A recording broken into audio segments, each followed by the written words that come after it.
SP news కి స్వాగతం. ముందుగా ముఖ్యాంశాలు. 9 ఏళ్ల ట్రూడో పాలనకు తెర. కెనడా నూతన ప్రధానిగా పగ్గాలు చేపట్టనున్న మార్క్ కార్నీ.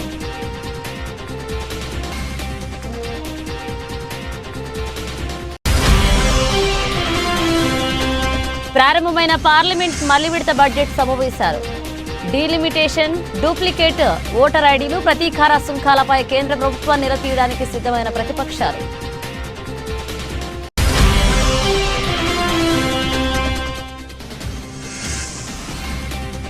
రోదస్లో తొలిసారి వాణిజ్య నిఘా. దక్షిణ అమెరికాను చిత్రీకరించిన భారత శాటిలైట్.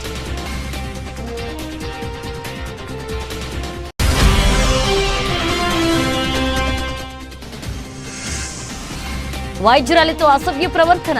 తమ్మయ్య బాబును సస్పెండ్ చేసిన జనసేనాని.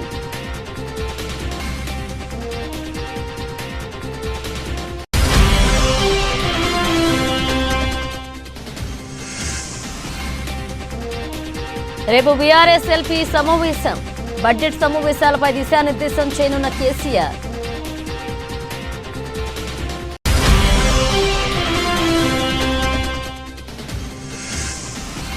అంతా బాగానే ఉంది. బ్రేకప్ వేళ క్లారిటీ ఇచ్చిన తమన్నా.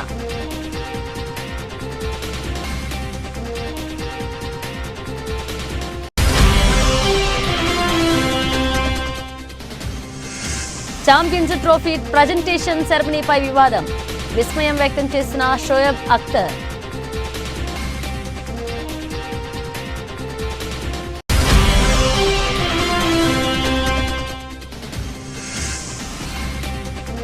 లాభాలతో ప్రారంభమైన స్టాక్ మార్కెట్లు. 22,600 మార్కు దాటిన Nifty.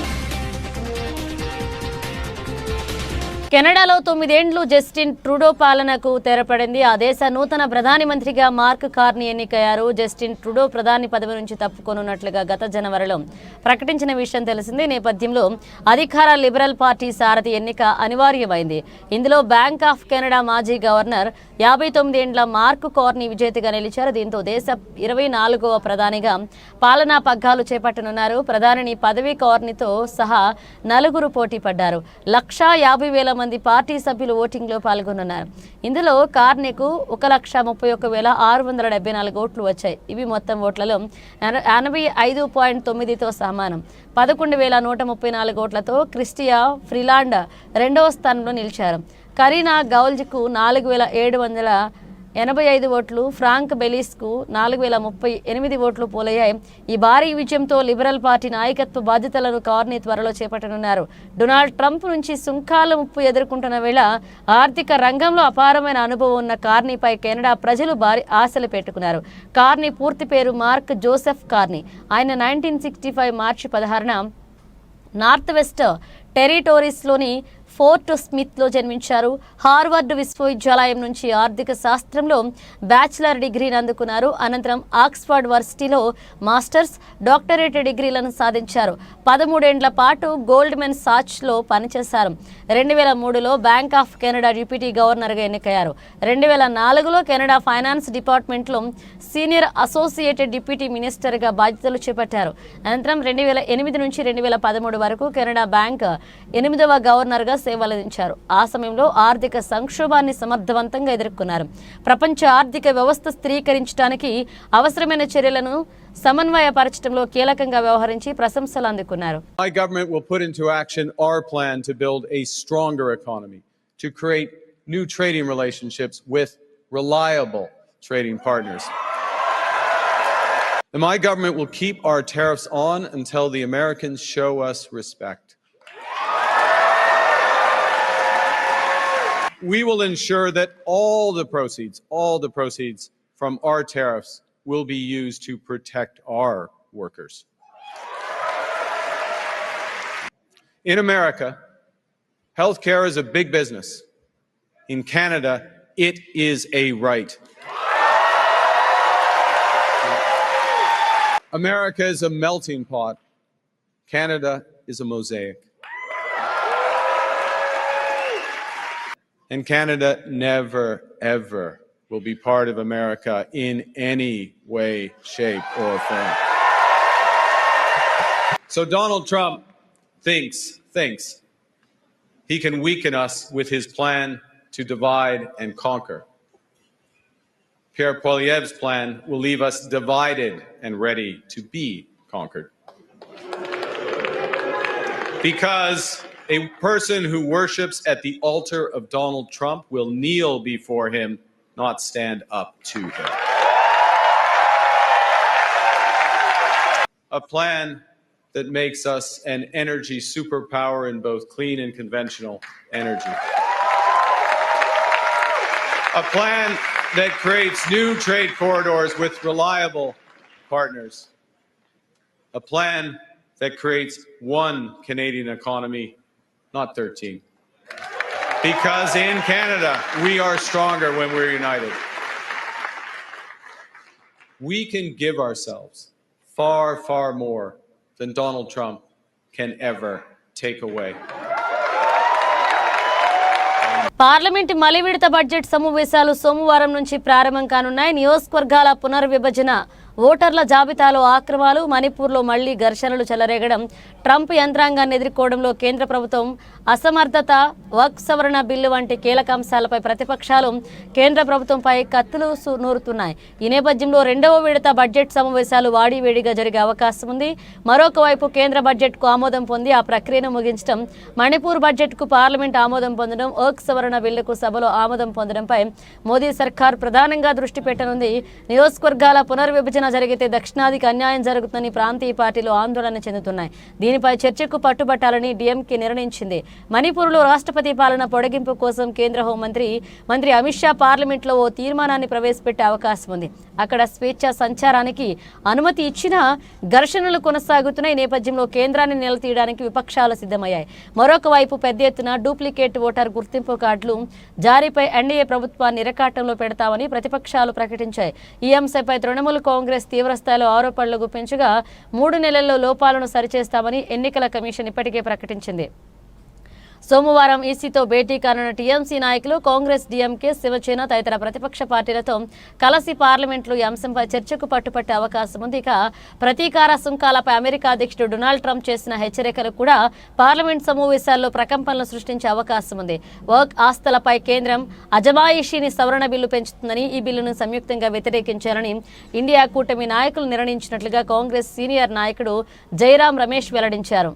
Development of northeastern region donor. Item number 12, Srimati Nirmala Sitharaman.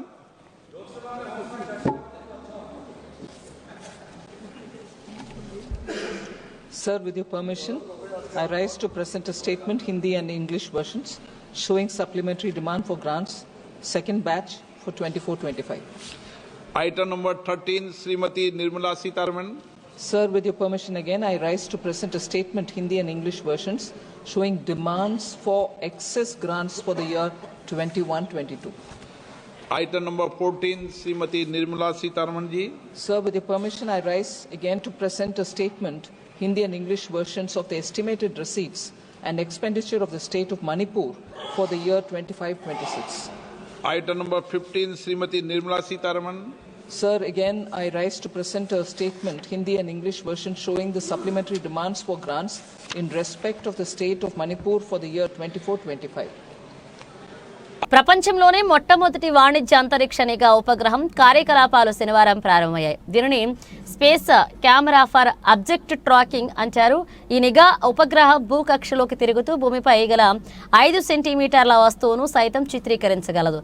దీనిని భారత స్టార్టప్ దిగంతర జనవరి 14న ఎలన్ మస్క్ కు చెందిన స్పేస్ ఎక్స్ ట్రాన్స్పోర్టర్ 12 రాకెట్ ద్వారా ప్రయోగించింది. ఈ ఉపగ్రహం తన పనిలో భాగంగా మొదట దక్షిణ అమెరికాలోని బ్యూనాస్ ఎయిర్స్ నగరాన్ని చిత్రీకరించింది. తమ శాటిలైట్ పంపిన మొదటి చిత్రం కేవలం సాంకేతికపరమైన మైలురాయి మాత్రమే కాదు అని, అంతకన్నా ఎక్కువ అని దిగంతర CEO అనిరుద్ శర్మ తెలియజేశారు.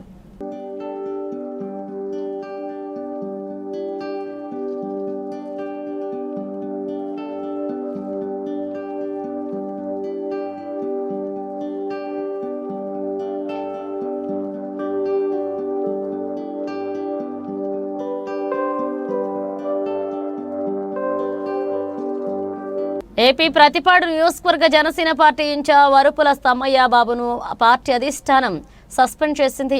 ఉమెన్స్ డే రోజు మహిళా వైద్యురాలతో దురుసుగా ప్రవర్తించినందుకు క్రమశిక్షణా చర్యలు తీసుకుంది. జనసేన పార్టీ వేములపాటు అజయ్ దీనిపై అధికారిక లేఖ విడుదల చేశారు. ప్రతిపాడు సిహెచ్సి ఘటనపై అందిన నివేదికలు వివరణలు పరిగణలోకి తీసుకుని ఈ నిర్ణయం తీసుకున్నట్లుగా తెలిపారు. విధి నిర్వహణలో ఉన్న ప్రతిపాడు సిహెచ్సి వైద్యులు శ్వేత పట్ల అనుచితంగా ప్రవర్తించి దుర్భాషలాడిన ఘటన దురదృష్టకరమని పేర్కొన్నారు. ఉమెన్స్ డే రోజున ప్రతిపాడు జనసేన ఇన్ఛార్జిగా ఉన్న వరుపుల తమ్మయ్య బాబు వీరంగం సృష్టించాడు. ప్రతిపాడు పిహెచ్సికి వెళ్లిన వరుపుల తమ్మయ్య బాబు మహిళా డాక్టర్ సిబ్బందితో దురుసుగా వ్యవహరించాడు. సిహెచ్సి డాక్టర్ రోడ్డు ప్రమాదంలో గాయపడిన వారికి వైద్యం చేస్తుండగా బాధితుల వివరాలు తమ్మయ్య బాబుకు చెప్పాలి అంటూ జనసేన కార్యకర్తలు డాక్టర్కు ఫోన్ ఇచ్చేందుకు ట్రై చేశారు.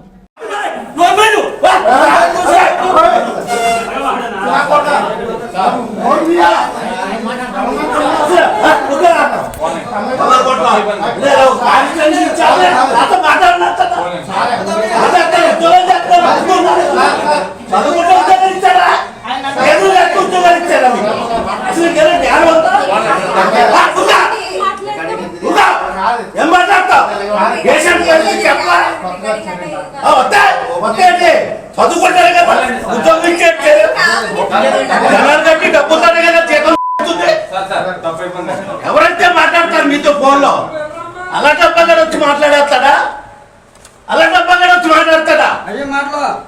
ఫోన్ మాట్లాడతా రెస్పాండ్ అవ్వద్దా వరుపులు తమ్మయ్య బాబు క్లియర్ గా చెప్పాడు కూడా నాడు దగ్గర పెట్టి ఉద్యోగం చేయండి. ఏమైంది ఎవరు జాయిన్ చేశారు? రాష్ట్ర బడ్జెట్ సమావేశాలు ప్రారంభం కానున్న నేపథ్యంలో అనుసరించాల్సిన వ్యూహాలపై బీఆర్ఎస్ సన్నద్ధమవుతుంది. ఈ మేరకు పార్టీ అధినేత కేసీఆర్ ఉభయ సభల సభ్యులకు దిశానిర్దేశం చేయనున్నారు. తెలంగాణ భవన్లో మంగళవారం 1 గంటకు బీఆర్ఎస్ఎల్పీ సమావేశం నిర్వహించనున్నారు.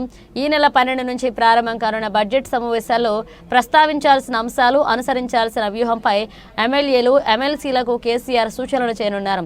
బుధవారం ఉదయం 11 గంటలకు రాష్ట్ర గవర్నర్ జిష్ణుదేవ్ వర్మ ఉభయ సభలను ఉద్దేశించి ప్రసంగించిన అనంతరం సమావేశాలు ప్రారంభమవుతాయి.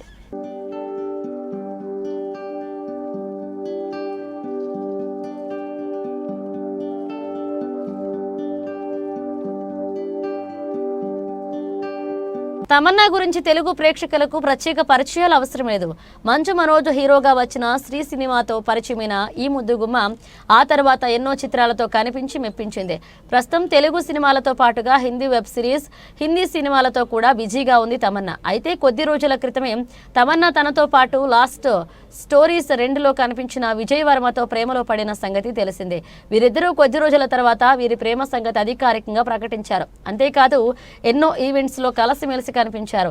ఇంతలోనే ఏమైందో తెలియదు కానీ విజయ్ వర్మ తమన్నా మధ్య కొన్ని అభిప్రాయ భేదాలు రావడం వల్ల వీరిద్దరూ విడిపోయారు అన్న వార్తలు జోరందుకున్నాయి. ఈ క్రమంలో ప్రస్తుతం తమన్నా షేర్ చేసిన ఫోటోలు కాస్త తెగ వైరల్ అవుతూ అందరినీ ఆశ్చర్యపరుస్తున్న షుగర్ స్పేస్ అంత మంచిగానే ఉంది అంటూ క్యాప్షన్ పెట్టి తమన్నా ఫోటోలు షేర్ చేసింది.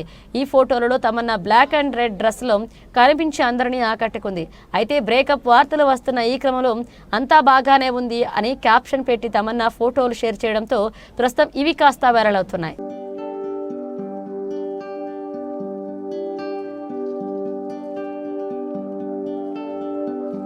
పాకిస్తాన్ క్రికెట్ బోర్డు వ్యవహార శైలిపై తీవ్ర అభ్యంతరాలు వ్యక్తమవుతున్నాయి. ఛాంపియన్స్ ట్రోఫీ టైటిల్ను భారత్ గెలుచుకున్న విషయం తెలిసిందే. అయితే కప్ ప్రజెంటేషన్ సమయంలో వేదికపై ఒక్క పాకిస్తానీ ప్రతినిధి కూడా లేరు. వాస్తవానికి ఛాంపియన్స్ ట్రోఫీని ఈసారి ఆర్గనైజ్ చేసింది పాకిస్తాన్ క్రికెట్ బోర్డే. కానీ ఆదివారం రాత్రి దుబాయ్ స్టేడియంలో జరిగిన బహుమతి ప్రదానోత్సవ కార్యక్రమంలో పాకిస్తాన్ ప్రతినిధి లేకపోవడం పట్ల విమర్శలు వస్తున్నాయి. న్యూజిలాండ్పై ఉత్కంఠ భరిత ఫైనల్లో 4 వికెట్ల తేడాతో ఇండియా నెగ్గింది. ఐసీసీ చైర్మన్ జేషా చేతుల మీదుగా కప్ను రోహిత్ సేన అందుకున్నది. అయితే ప్రజెంటేషన్ వేదికపై బీసీసీఐ అధ్యక్షుడు రోజర్ బిన్ని, కార్యదర్శి Devajit Saikia, New Zealand cricket director Roger Twose కూడా పాల్గొన్నారు. కానీ టోర్నీకి ఆతిథ్యం ఇచ్చిన పాకిస్తాన్ ప్రతినిధులు ఎవరూ ప్రజెంటేషన్ సమయంలో లేకపోవడం విస్మయానికి గురిచేసింది. PCB chief operating officer Sumair Ahmed దుబాయ్లోనే ఉన్న ఆయన ఆ కార్యక్రమంలో పాల్గొనలేకపోవడం అనుమానాలు వ్యక్తమవుతున్నాయి. Pakistan cricket board chairman Mohsin Naqvi దుబాయ్కు వెళ్లలేదు. కేంద్ర మంత్రితో అత్యవసర భేటీ వల్ల ఆయన దుబాయ్కు వెళ్లలేదని తెలుస్తోంది. ఇస్లామాబాద్లో జరుగుతున్న పార్లమెంట్ సమావేశాల్లో బిజీగా ఉన్నట్లుగా ఐసీసీకి ఆయన సమాచారం ముందుగానే అందజేశారు. ప్రజెంటేషన్ సమయంలో ఒక పాకిస్తాన్ అధికారి లేకపోవడం పట్ల మాజీ ఫాస్ట్ బౌలర్ షోయబ్ అఖ్తర్ ఆశ్చర్యాన్ని వ్యక్తం చేశారు. స్టేజ్ సెరమనీకి కనీసం ఒక పీసీబీ ప్రతినిధి వెళ్లకపోవడం వెనుక ఉన్న కారణం అర్థం కావడం లేదని షోయబ్ అఖ్తర్ పేర్కొన్నాడు. ఐసీసీ ఛాంపియన్స్ ట్రోఫీని ఇండియా గెలిచింది వాస్తవమే అని, కానీ పాకిస్తాన్ ఆ టోర్నీకి నిర్వహించిందని, కానీ ట్రోఫీ ప్రజెంటేషన్కు ఒక పీసీబీ ప్రతినిధి వెళ్లకపోవడం విస్మయానికి గురిచేస్తుందన్నారు. తన ఎక్స్ అకౌంట్లో ఈ అంశంపై ఓ వీడియోను పోస్ట్ చేశాడు. పోడియంపైకి ఎవరు రావాలన్నా దానిపై ఐసీసీ తుది నిర్ణయం తీసుకుంటుందని, కానీ పీసీబీ ప్రతినిధి సుమేర్ అక్కడే ఉన్న ఆయన తన పోడియం మీదకు పిలవలేదని ఆరోపణలు ఉన్నాయి. आईसीसी चैंपियंस ट्रॉफी हिंदुस्तान ने जीत ली है और एक अजीब सी चीज मैंने देखी है कि पाकिस्तान क्रिकेट बोर्ड का कोई नुमाइंदा यहाँ खड़ा नहीं था. पाकिस्तानी चैंपियंस ट्रॉफी होस्ट कर रहा था और पाकिस्तान का कोई भी नुमाइंदा यहाँ पे नहीं खड़ा था.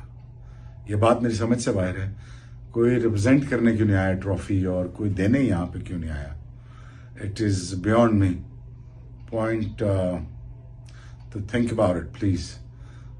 वर्ल्ड स्टेज है, यहाँ पे आपको होना चाहिए था, but sadly I could not see any Pakistan cricket board member out there और ये hosted by us and yet there is nobody there. Think about it. Feeling very down to see that. దేశీయ మార్కెట్లు ఈ వారాన్ని లాభాలతో ప్రారంభించే అంతర్జాతీయ మార్కెట్ల నుంచి మిశ్రమ సంకేతాలు ఉన్నప్పటికీ కనిష్ట స్థాయిలో కొనుగోళ్ల సూచీలకు మద్దతుగా నిలుస్తున్నాయి. ఈ ప్రభావంతో సోమవారం ట్రేడింగ్ మార్కెట్లు లాభాల్లో కొనసాగుతున్నాయి. సెన్సెక్స్ 200 పాయింట్లకు పైగా పెరిగి నిఫ్టీ 22,600 మార్కును దాటింది. ఉదయం 9:30 గంటల సమయానికి సెన్సెక్స్ 227 పాయింట్లు పెరిగి 74,560 వద్ద ట్రేడ్ అవుతుండగా నిఫ్టీ 72 పాయింట్ల లాభంతో 22,625 వద్ద కొనసాగుతుంది. డాలర్తో రూపాయి మారకం విలువ 34 పైసలు పడిపోయి 87.29గా నమోదైంది. నిఫ్టీలో Sun Pharma, Bharat electronics, Bajaj finance, Adani enterprises, JSW steel షేర్లు లాభపడుతుండగా IndusInd bank, Mahindra, LNT, Bajaj auto, ITC షేర్లు ఒత్తిడిని ఎదుర్కొంటున్నాయి. ఆసియా పసిఫిక్ మార్కెట్లు సోమవారం మిశ్రమంగా కదలాడుతున్నాయి. జపాన్ నిక్కీ 0.57%, దక్షిణ కొరియా కొస్పీ 0.47%, ఆస్ట్రేలియా ఏఎస్ఎక్స్ సూచీ 0.2% మేర లాభాల్లో ఉంటే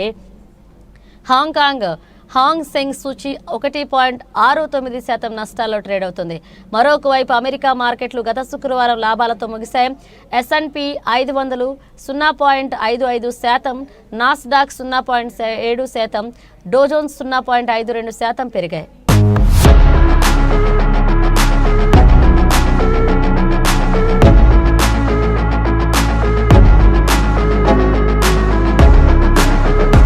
సుమారు 1000 ఎకరాల మేర భద్రాద్రి కొత్తగూడెం జిల్లా పినపాక నియోజకవర్గం బూర్గంపాడు మండలం దోమలవాగు చెరువు ప్రాంతంలో పండిస్తున్న రైతులకు సాగునీటి ఇబ్బందులు ఉన్న నేపథ్యంలో పినపాక ఎమ్మెల్యే పాయం వెంకటేశ్వర్లు నేడు సీతారామ ప్రాజెక్టు కాలువ నుండి టేకుల చెరువు వాగు, దోమల చెరువు ప్రాంతాలకు 75 HP కెపాసిటీ గల మోటార్ల సహాయంతో నీటిని విడుదల చేశారు.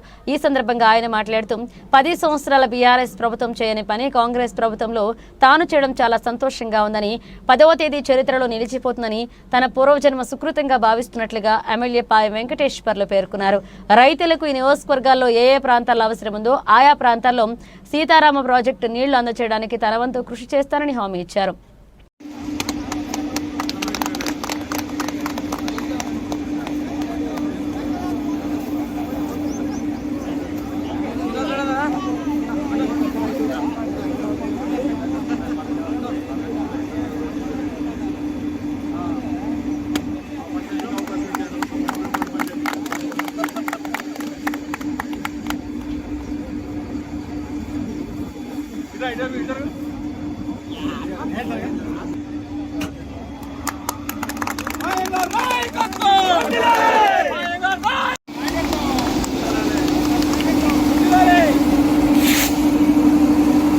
అనకాపల్లి జిల్లా పరవాడ మండలం జవహర్లాల్ నెహ్రూ ఫార్మా పరిశ్రమలలో భద్రతా ప్రమాణాలు పాటించాలని సిఐటియు జిల్లా ఉపాధ్యక్షులు గణిశెట్టి డిమాండ్. పరవాడ ఫార్మా సిటీలో అనకాపల్లి జిల్లాలో 205 ఫార్మా పరిశ్రమలు ఉత్పత్తి చేస్తున్నాయని వీటిలో అధిక ప్రాధాన్యత భద్రతకి ఇవ్వాల్సిన అవసరం ఉందని, కానీ యాజమాన్యాలు భద్రతని గాలికి వదిలేస్తున్నారని, భద్రతా ప్రమాణాలు పాటించాలని సిఐటియు జిల్లా ఉపాధ్యక్షులు గనిశెట్టి సత్యనారాయణ డిమాండ్ చేశారు. సోమవారం సిఐటియు ఆధ్వర్యంలో ఫార్మాసిటీలో 54వ జాతీయ భద్రతా వారోత్సవాల్లో భాగంగా ర్యాలీ నిర్వహించారు. ఇప్పటికైనా రాష్ట్ర ప్రభుత్వం అన్ని ఫార్మా పరిశ్రమలలో భద్రతా ఆడిట్ నిర్వహించాలని గనిశెట్టి డిమాండ్ చేశారు. ప్రమాదాలు జరిగినప్పుడు ఏర్పాటు చేసిన కమిటీ నివేదికను వెంటనే బయటపెట్టాలని డిమాండ్ చేశారు. ఈ కార్యక్రమంలో సిఐటియు నాయకులు పి చిన్నారావు, కేదర్ బాబు, కృష్ణ పాల్గొన్నారు. ప్రమాణాలు పాటించాలి, భద్రతా ప్రమాణాలు పాటించాలి, భద్రతా ప్రమాణాలు పాటించాలి, భద్రతను పాటిద్దాం, భద్రతను పాటిద్దాం. అన్ని ఫార్మా పరిశ్రమలో భద్రతా ప్రమాణాలు పాటించాలి. జిందాబాద్ సిఐటియు, జిందాబాద్ సిఐటియు. భద్రతా ప్రమాణాలు పాటించాలి, భద్రతా ప్రమాణాలు పాటించాలి. భద్రతకి అధిక ప్రాధాన్యత ఇద్దాం, భద్రతకి అధిక ప్రాధాన్యత ఇద్దాం. జిందాబాద్ సిఐటియు. భద్రతా ప్రమాణాలు పాటిద్దాం, భద్రతా ప్రమాణాలు పాటించాలి. అన్ని పరిశ్రమల్లో భద్రతా పరికరాలు ఇవ్వాలి. అనకాపల్లి జిల్లాలో ఫార్మా పరిశ్రమలు 205 ఫార్మా పరిశ్రమలు చాలా ప్రమాదకరమైనటువంటి రసాయనాలు కలిగినటువంటి ఫార్మా పరిశ్రమలుగా ఉన్నాయి. ఈ ఫార్మా పరిశ్రమలు ఎప్పటికప్పుడే ప్రమాదాలు జరిగేటువంటి అవకాశాలు ఉన్నాయనేటువంటిది గుర్తించారు. అయితే ఈ ఫార్మా పరిశ్రమల్లో ఇప్పుడు 54వ జాతీయ భద్రతా వారోత్సవాలు నిర్వహిస్తూ ఉన్నారు. ఈ సందర్భంగా మేము ఈ రాష్ట్ర ప్రభుత్వాన్ని డిమాండ్ చేస్తూ ఉన్నాం.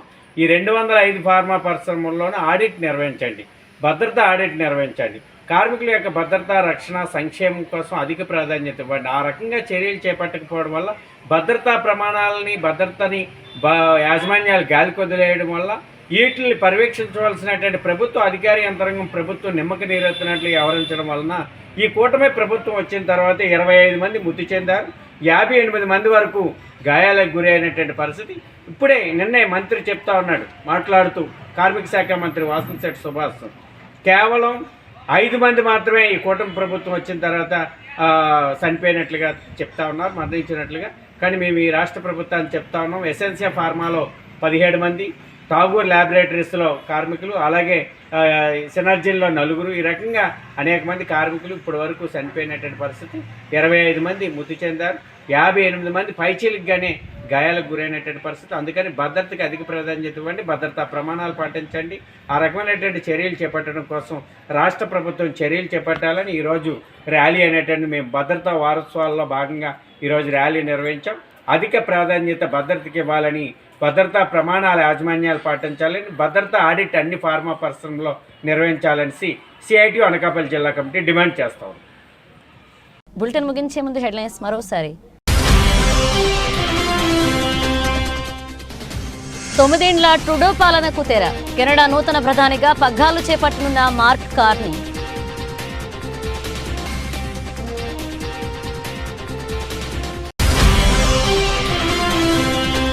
ప్రారంభమైన పార్లమెంట్ మళ్లీ విడత బడ్జెట్ సమావేశాలు. డీలిమిటేషన్, డూప్లికేట్ ఓటర్ ఐడీలు, ప్రతీకార సుంకాలపై కేంద్ర ప్రభుత్వాన్ని నిలదీయడానికి సిద్ధమైన ప్రతిపక్షాలు.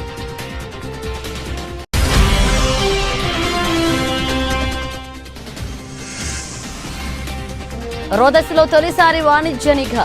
దక్షిణ అమెరికాను చిత్రీకరించిన భారత శాటిలైట్.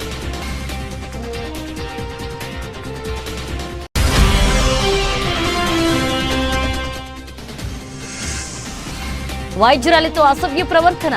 తమ్మయ్య బాబును సస్పెండ్ చేసిన జనసేనాని.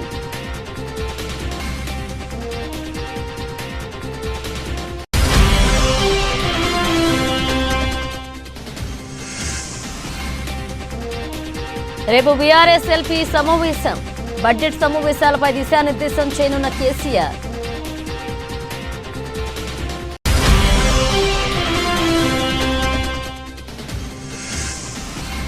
అంతా బాగానే ఉంది, బ్రేకప్ వేళ క్లారిటీ ఇచ్చిన తమన్నా.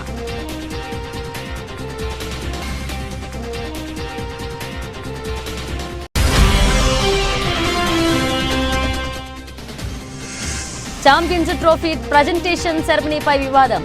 విస్మయం వ్యక్తం చేసిన షోయబ్ అఖ్తర్.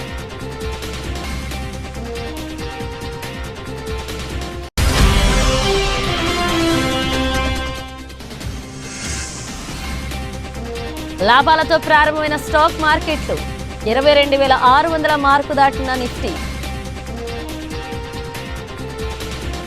ఇవి బులెటిన్ అప్డేట్స్. మరణ అప్డేట్స్తో మళ్ళీ కలుద్దాం.